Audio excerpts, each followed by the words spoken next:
A lot of people told me yes. Some said absolutely not. I didn't really have an answer either, but after what happened that night, I never want to try again. One day, a girl named Xiaoya added me online. She seemed kind, friendly, and surprisingly popular. She had a huge number of followers. I had just started using that platform and couldn't understand why someone like her would be interested in me. But then again, numbers don't really mean anything. As I became more active, she started noticing me. She liked my photos, and eventually we began chatting. The more we talked, the more I understood why she added me in the first place. Despite her popularity, she was simple, sincere, and not obsessed with fame.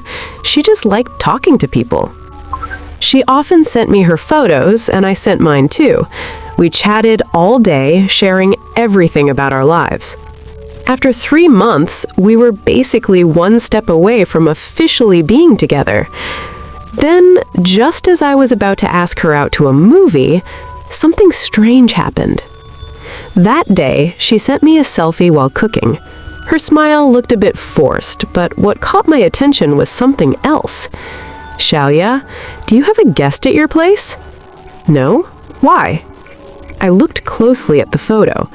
From the angle of the kitchen, I could see into her bedroom, and there was a dark figure inside watching her from the shadows. "I don't want to scare you, but look at this photo again. Is there someone in your bedroom?" She didn't reply for a while. She must have been checking the photo.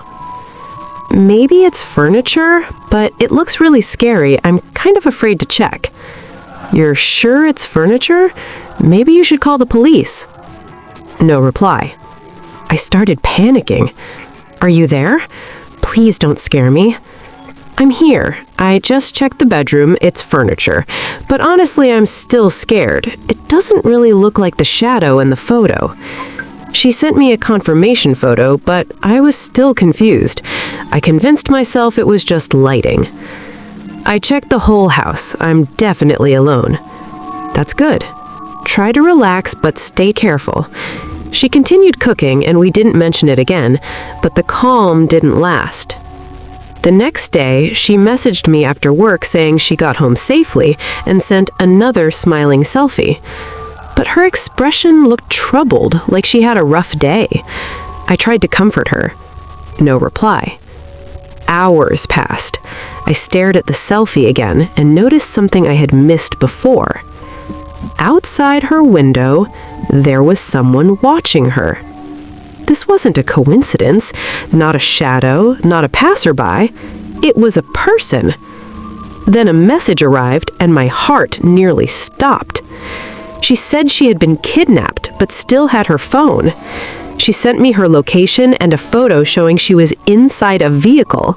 She recognized the route. It was only a few kilometers from my place. That night, my house was full of friends. We were having a party. I told them to call the police immediately, grabbed my car keys, and rushed out. I could have taken them with me, but I knew it was dangerous. I didn't want to drag them into it. As I drove, I felt like I was getting closer to the car. They were driving slowly, and I kept speeding up. I had to save her. Suddenly, the location stopped moving. She sent a final photo, a dark alley with a gray door in the middle. They were hiding her there. I rushed through the last few streets, convinced I could handle it alone. I walked into the alley and approached the gray door. Just as I reached for it, a voice came from behind me. "Romeo came to save Juliet." I spun around, gun raised, and froze. It was Xiaoya. She was completely unharmed, smiling smugly. Then a man came out of the gray door and slammed me to the ground and took my gun. "You even brought a gun? What were you planning to do? Play hero and kill us? Xiaoya, run, now!" But she didn't run. She laughed. "Honestly, you coming to save me really touched me. Looks like I chose the right person. I'm usually very good at judging people." "Oh, right, I forgot to introduce him. This is my boyfriend, Ajay." "Nice to meet you." Shalia told me you exercise a lot, don't smoke or drink. Is that true? What are you talking about? Sorry, I'm blunt, but we need to know your organ condition. What do you want? Let me go. We run a black market organ business, he said calmly. There are tools in this warehouse to keep organs fresh. Do you know how much your organs are worth?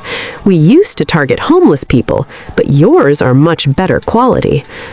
Please, let me go. I really liked talking to you these past months. Shaoya smiled and pulled out a small knife. I'm not doing this for money. I just want a souvenir. She quickly removed my shoes and socks and calmly pressed the knife against my little toe. Ready, baby? No, please. Before I could finish, she sliced off my toe with terrifying precision. The pain exploded, and I knew this was just the beginning. Shaoya, stop playing. We need to leave, Ajay said. Fine, but at least let me take his eyes. Just a toe isn't enough. She raised the knife towards my eyes, smiling brightly. Then she froze. A knife was pressed against her throat. Ajay tried to rush back inside, but 4 men tackled him and beat him to the ground. My friends, I shouted. You're okay? How did you get here? Don't talk. We're taking you to the hospital. We'll explain later. On the way, I saw several police cars heading towards the alley. Later, my friends told me the truth. After I left, they felt something was wrong. They logged into my account on my computer and saw all of Shaoya's photos. One friend recognized the alley. They grabbed knives from my house and rushed over. The police arrested the criminal couple. They had a history of robbery and attempted murder. This time was even worse. As for me, I still believe you can find true love on social media. I'm just more comfortable now dating girls introduced by my friends. At least they're